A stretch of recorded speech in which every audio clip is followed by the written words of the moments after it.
So, welcome to our session about the grid. This is how it looked when, this is drawn from when I was born, I guess. So this is about the grid. So my name is Per, and this is Rune. So we're going to talk a bit about what the grid is, and why you should use it, and what we've been using before.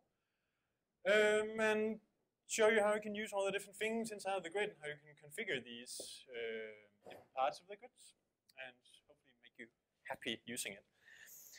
So first of all, just what is grid layouts? For those who don't know, that this is a grid layout. So you put stuff into columns and boxes, and you can kind of divert your different content into areas. So that's the very basics of it.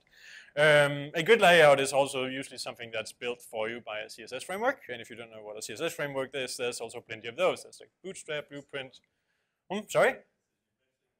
Yeah, but it didn't have a logo. So if you want to be on the slide, you need to have a logo. So responsive. Helvetica is not a logo. So anyways, so why use a grid layout? Very quickly, it's about following some conventions your front-end developers can use. It's also about convenience. You get a lot of things inside these CSS frameworks and layouts, so it makes it easy for you to prototype and just get off very quickly.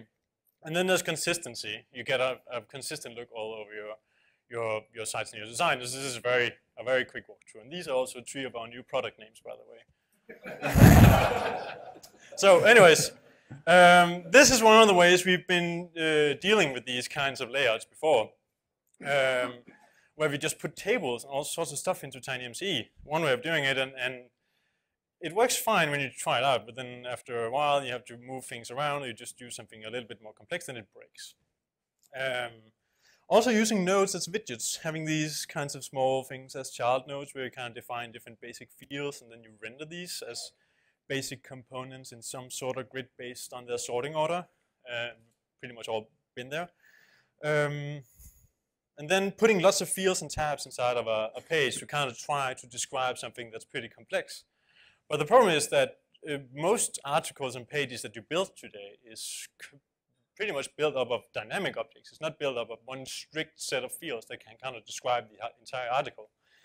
It's built up of building different components and putting them in a certain order in certain areas. And it's very, very hard to do that with just static fields.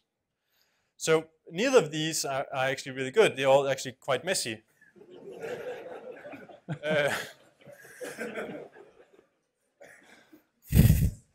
He's an internet sensation. So we're here to just show you how the grid can do it for you instead. So just to very quickly tell you what the grid is, it consists of 3 parts. So first of all, it's a visual tool. That is what most of you have seen in the demos. It's just using a visual tool to kind of put your content into different boxes. But it's also a way to render this CSS framework-friendly HTML. That's the other part of taking whatever you put inside of this editor and turning that into HTML that then fits in with Bootstrap or SERP or responsive or foundation or whatever you're using. So that's the other part of it. So rendering is kind of separate from the editor. And then the last part of it is all this configuration that comes with it. There's a lot of places that you can hook into using the grid, replacing different parts of it, adding configuration and settings to different pieces of the grid to kind of make it fit into your needs, because all sites are different. They are never designed and built the same way. I don't think there's a day where there is not a new CSS or JavaScript framework out there. So every design you make is probably new, and therefore the grid also needs to be flexible to kind of fit into these needs. So that's what the grid tries to be, at least. So what we'll be showing you today, we'll be going through 3 steps to kind of start with the very basics, is to just talk about basic layouts. Let's just get started with something very basic.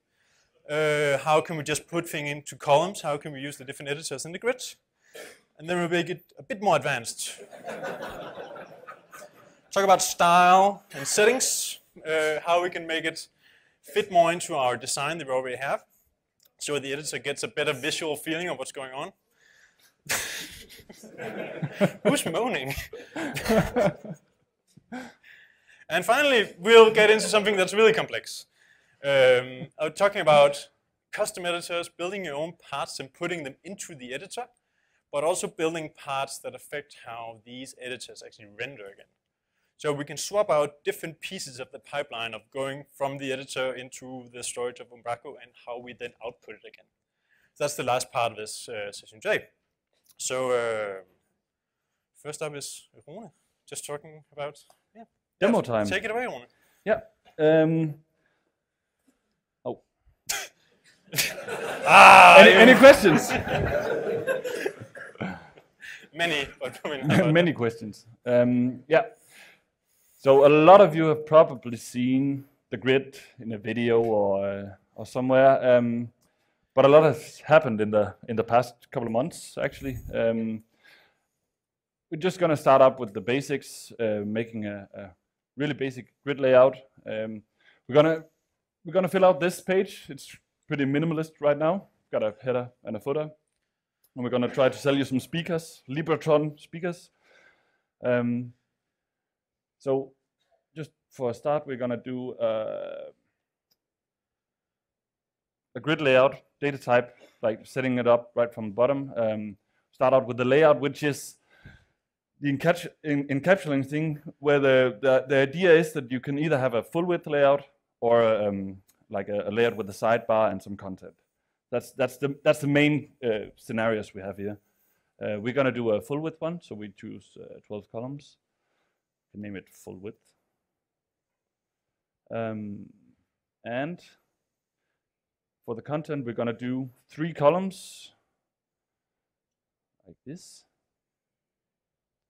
Call it whatever. And here we're just gonna say what kind of editors we can allow in the different cells. We're gonna do a headline, an image, and a paragraph. Very exciting stuff. It'll be very cool in a minute. So that Tron guy is actually selling his plane on eBay if anybody's interested. So here we choose the layout. We've only made one, which is the full width layout. And we've made 1 row consisting of 3 columns. And then we could go in and choose our images. Like this. Oh. Then we can also show the drag and drop because I pressed the wrong thing. That's perfect.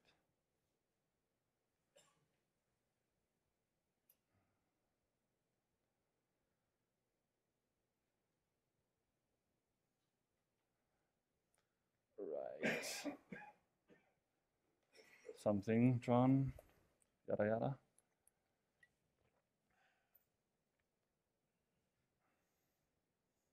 Let's just kind of try and show how quickly you can do some content, and really random content. Totally random content, like some Lorem Ipsum content maybe.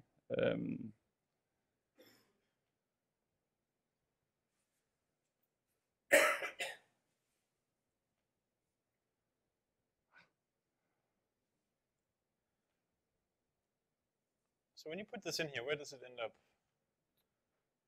That's the thing.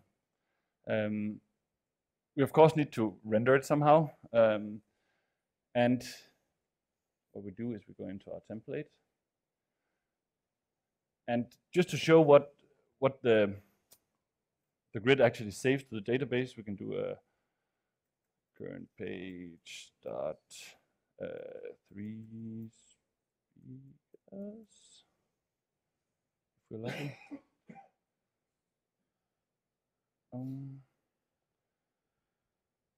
And then we get a nice, beautiful JSON string, which has all the data inside for both the backend property editors, how they look, and for the front end rendering. So, and this is not design-wise so good, maybe. So what we do is we do a current page get grid HTML. And put the 3 speakers in there.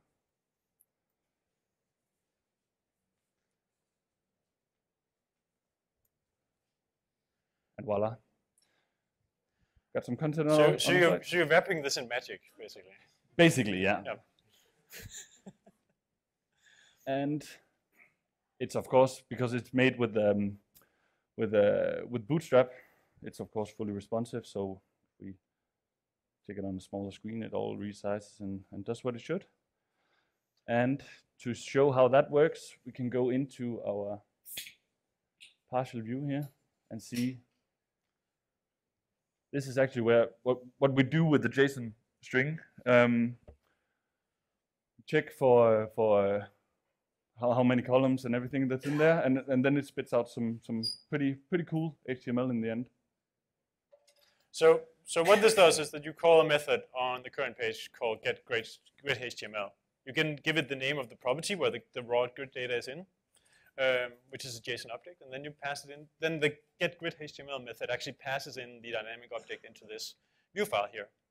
That means that we actually don't store any HTML inside of your database. We just take all the information that's put into the grid and save that layout information along with information about the different editors, and we then process that into Bootstrap 3 compatible HTML here.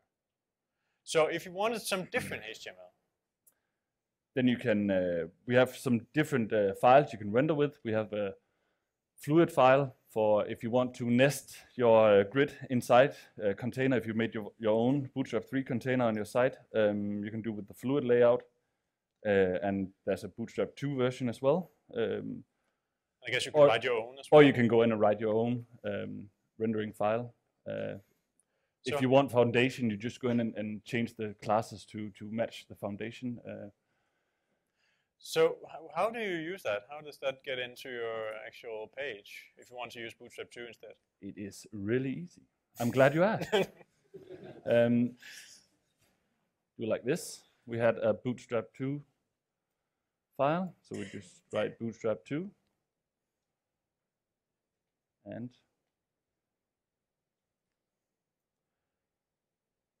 voila. There's no Bootstrap 2 on the page, but it's actually rendering out Bootstrap 2 HTML now. So it's got spans on and everything. Cool. So that's putting data into the grids and turning that into HTML. Yep.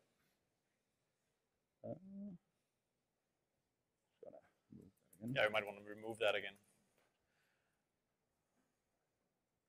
Okay. So next up, what is that? Next up, that was basic layouts, right? Yeah, that's completely basic layout without doing any styling or anything on it. Next up, we're going to do a little bit more advanced stuff. Let's see. Got some blocks of content here.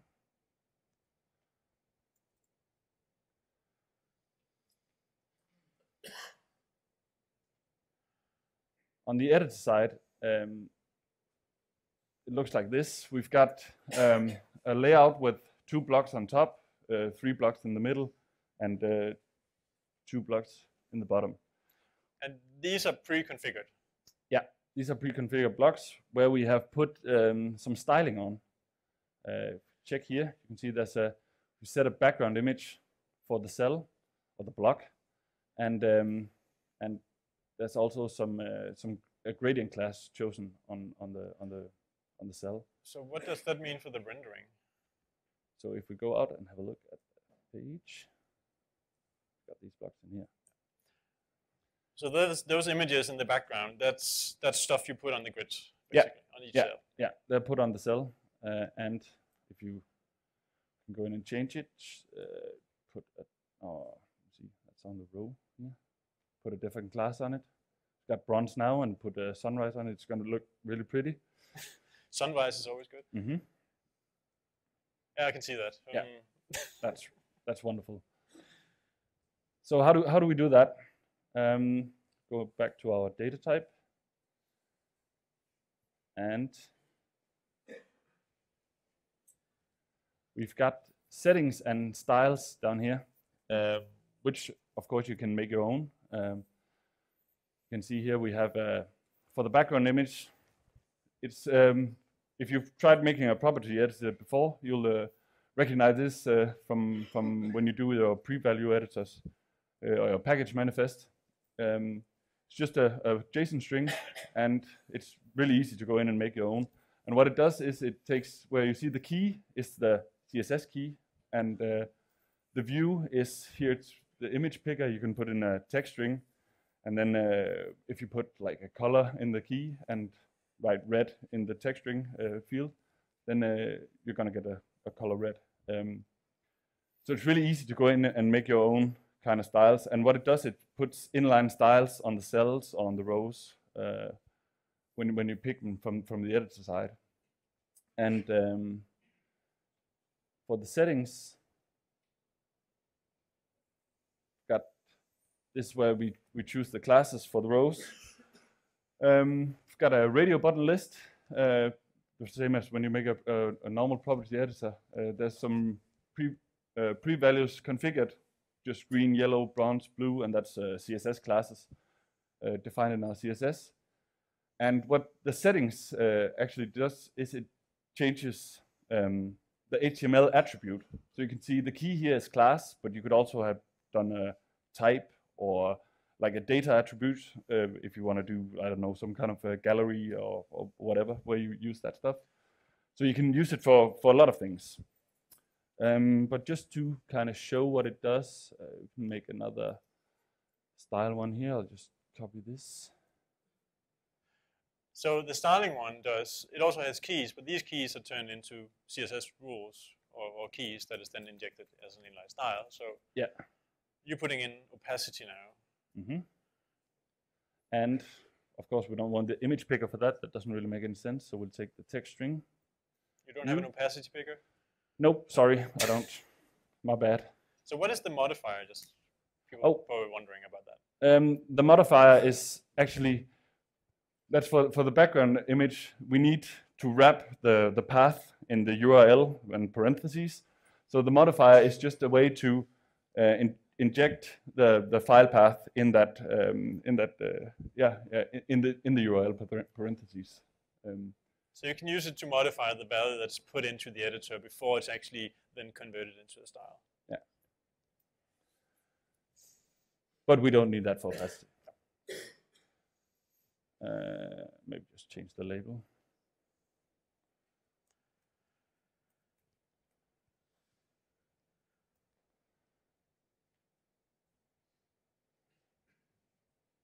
And if we are really lucky, this also works. Opacity 0.5.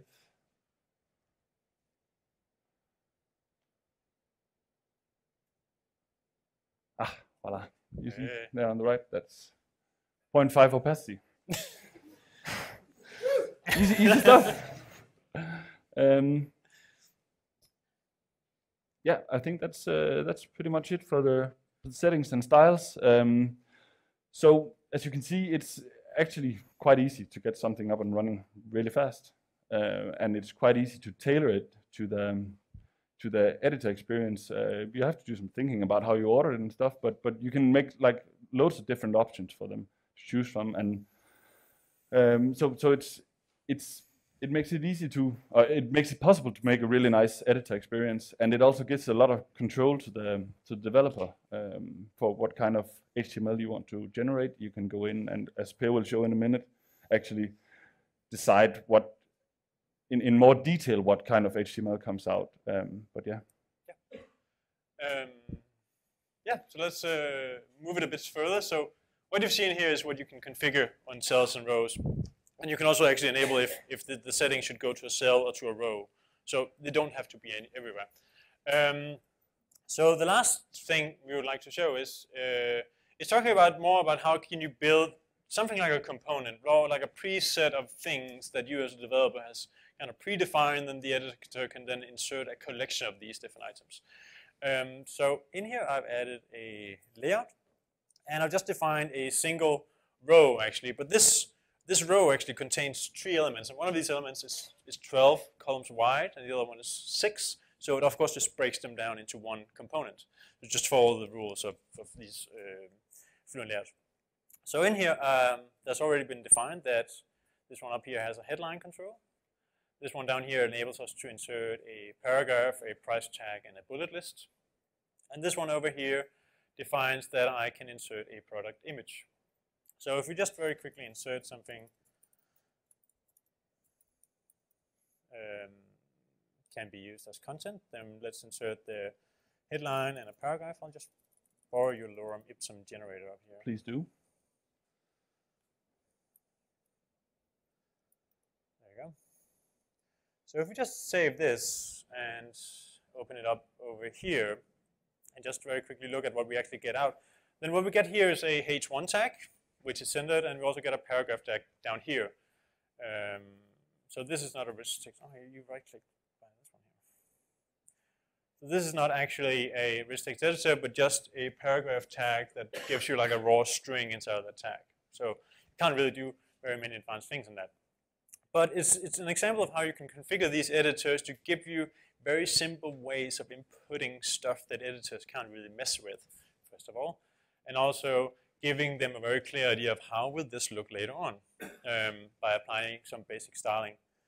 And if we look inside the editor here, then we have a grid editors config, which is in the configuration file, or in the configuration folder.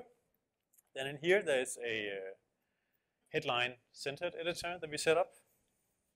And down here, we've set up some styling that we put on the headline here. So what we're actually telling it by doing this is that we're just telling the editor to style this in a certain way. We're actually not outputting the style. We're only using it for giving the editor a clear preview of how this will look when it gets onto the page later on. The way that we're actually rendering it is with this markup here. So we're actually just rendering a h1 tag. So the style doesn't get out into a page, but it gives you editors a clear view of how it will look like. So it's styling for the editor, not for the actual rendered output. And the same thing with the paragraph is that we told it to use a simple paragraph element and put in the raw string in there. So that's those two. Then in here we have another element down here, which is a bullet list. And this bullet list just allows you to enter a simple value into a field. And when you hit enter, it creates bullet items. Again, this just saves it as an array of strings, actually. It doesn't save a URL with a lot of list items in it. It just saves the raw data. And when we then render it out here, we just get the list here. So this, again, is not a restrict editor. It just gives us a very simple way of inputting very specific data to kind of just describe this product that we're building. And the way this list editor works is that this is something that we custom built for our editors here. So let's try and look at how that looks in Sublime. So down here we have a bullet list. That's down here. Can everybody see that? Here. And we give it a view that's in app plugins, just like you normally would with the property editor. So we configure this the exact same way as a property editor. We just give it a piece of HTML that is then injected into the grid. And whatever HTML you have in that file, and if you then have a Angular controller, which you're used to for building property editors, then you have complete control over what happens in here. So you can build any sort of editor and inject it into the grid the same way as you can with property editors. And then we just have a bit of meta information about the name and the alias and the icon it should use. So if we go up and actually look at the app plugins, then we have the list item up here. So we have a package manifest to kind of inject the controller and the CSS that we're using. And then we have the list.html. So this is the controller that we put inside the grid. So we just have a simple text area where we input the different values, and then we iterate through these different values in the array to just give the editor a view of what's going on, and they can go back and edit things and delete them if they want to. So we also have a controller controlling that, but again, this is like a property editor. So the last thing that's interesting about this is the output, and this is controlled with a file called list.cshtml. So this is a razor file. This happens on the server. And this means that when our editor is done, this is saved as part of the grid. And the grid, by convention, then looks at a renderer the same location as our file that we used in here. So it finds the list of CSS.html and uses that to render that on the server side. So that means you control the input into the grid, and then you also control the output again, how this is actually turned into HTML. So again, the whole thing that we wrap around your dynamic JSON object is not kind of magical. It's actually something that you can take bits and pieces out of and put in as you want to, and build up that editor experience as you want to. So you get these custom data types if you want to. So the last part of my product editor in here is the product image over here. So if I click here, then I can insert a product image and find one in here in my products and pick this one here. And then I can also set a focus point in here. So when I set a focus point in here, I see a preview of the image, like so, and then I can insert it here. So when I do that, and refresh over here, you can see I get the cropped image. And this is using the same image cropper as we use, well, in the cropper. And it's using the excellent image processor library that we've used since, well, 7 was introduced. So you can use these responsive images in your grid as well. This is, again, just a way of rendering raw data. When you pick a point on that image, you also have some sizing information that is then put into the raw data in the grid for you, and you then render that as HTML as you want to. So if we talk a bit about that, then if we go in and look in our views down here, then we have our partial views, we have our grid, then we have editors, and then we have a file called media.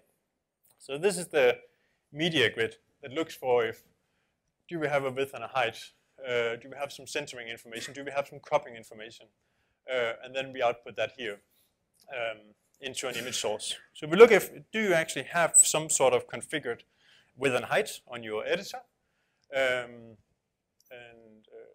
if it's there, then we'll put it on here and then crop your image. If you don't have any width and height information configured on your editor, then we'll just give you the image and then you can do whatever you want with it. But if you configure width and height, we'll try to crop it down. That is fine. That probably works for most of you. But you could also say, maybe I would like to do responsive imaging with a package like Slimcy.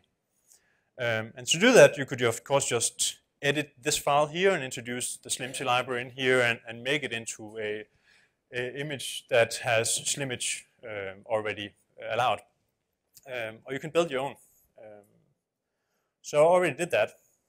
And what this does is that it adds a bit of additional Slimage information that makes the image react to the actual device that's viewing the web page and resizing it accordingly. So if you're using a Retina display, then you get Retina prepared images, for example.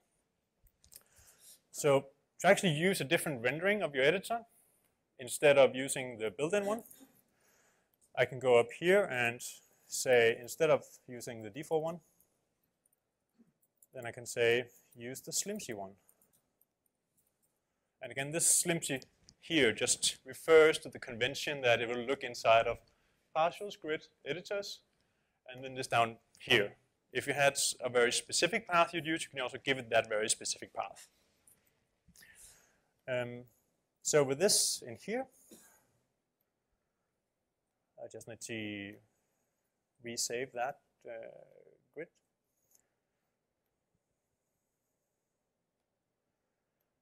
And then if I reload in here, it's probably pretty hard to see because it doesn't really do anything different.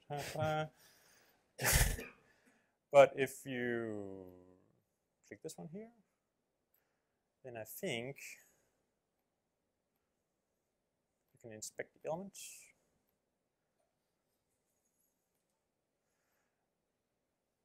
And see that because this is a Retina display, you can see that it's actually giving us this, but the natural size is actually almost twice as big. So it's trying to give you an optimized image based on Slimage and the Slimcy package.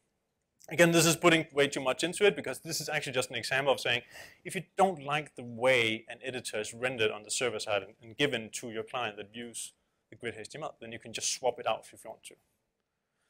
So it's all about taking the grid, well, with a grain of salt, basically. Because if you just take it out of the box and just put in these different areas, and you just allow all editors, then it might not actually be a good experience. It actually just involves more choices and worse content.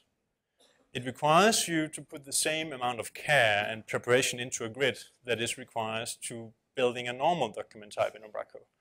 The grid will not solve anything for you if you just cram it in there and just expect the editors to figure it out.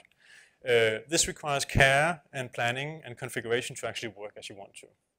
It's not super hard or rocket science to do, but it requires care for it to actually be a good experience for your editors.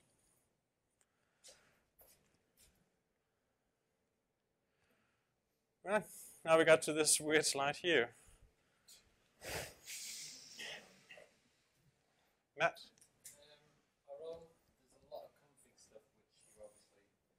Yeah. It is. As before Niels, release. As Niels said in the keynote, this was documented before release, but we actually have all this documented about how you can do this. And we are considering dividing the page into several pages because there's so much documentation.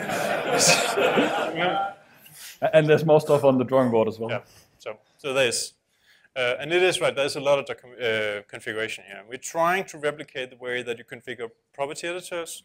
The pre-value stuff on the editors and the grid is already following the same pattern. You can use both of these things in the same, both on the grid and on property editors. And we also try to do that with the grid editors config. But it's not a super friendly UI for it right now. Yeah, Tim? Is it possible to limit the number of rows and the number of items in a column? Or limit how many there can be in there? So they can only allow about maybe 2 rows. Yeah, that's a good point. We actually have the editor does actually support it. We just don't have a field to put in that value. But yeah, it shouldn't be that hard to actually add again.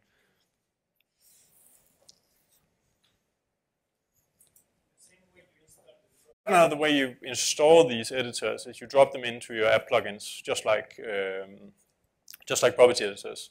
But you need to tell the grid config.js file which editors you actually have in the system. Because we don't have support for actually registering all these editors on the server side yet, but it's definitely something we have to look into to actually make it easier to add these components. Well, is this demo site coming out? We might have to remove some of the branding. But it is something that's built from the ground up by Rune, so it's definitely something. And Simon's done a lot of design, and it's actually the start of the work on a new starter kit. Yeah. So I guess yes would be the answer. Yeah. In some form. Yeah. Yeah.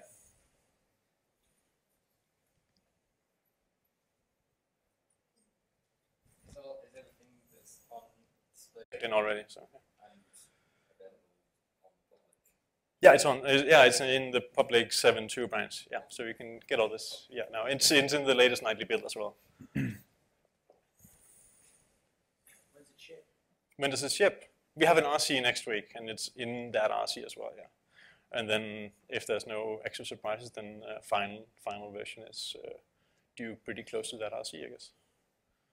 So the usability testing that Niels talked about, how did that impact the decisions and improvements to the grid? What did you learn and what was decided from that kind of testing phase? What got introduced or didn't get introduced? Well, I think from the test we did last Thursday, so it hasn't influenced what we've done in this version that much yet. But stuff like you said, like limiting the stuff that editors can put in was definitely a thing that the devs trying out the grid talked about, because you need to be able to do those kind of limitations. What was the other things we got out of it? It was All the settings and the styling Yeah. come from feedback and testing.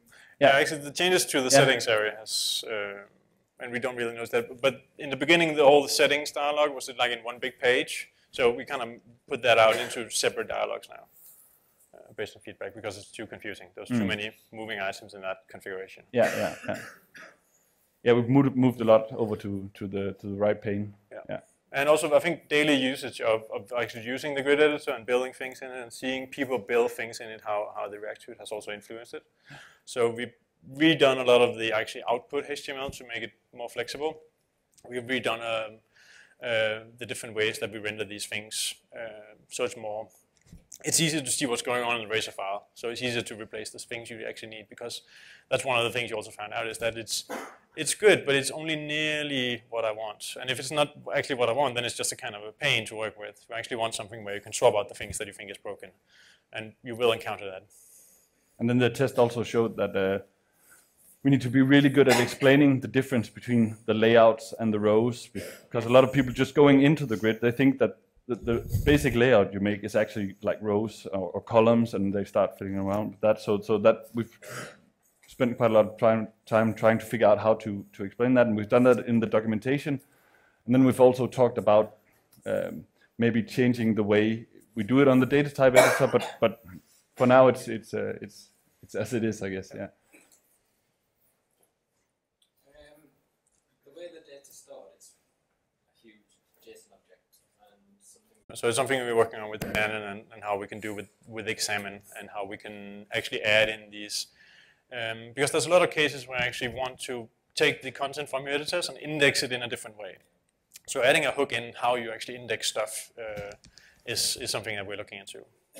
It's something that we have to add to examine to actually support it properly. But so it is something we have in mind. And that will help other package developers who store. That's the point, yeah. Yeah.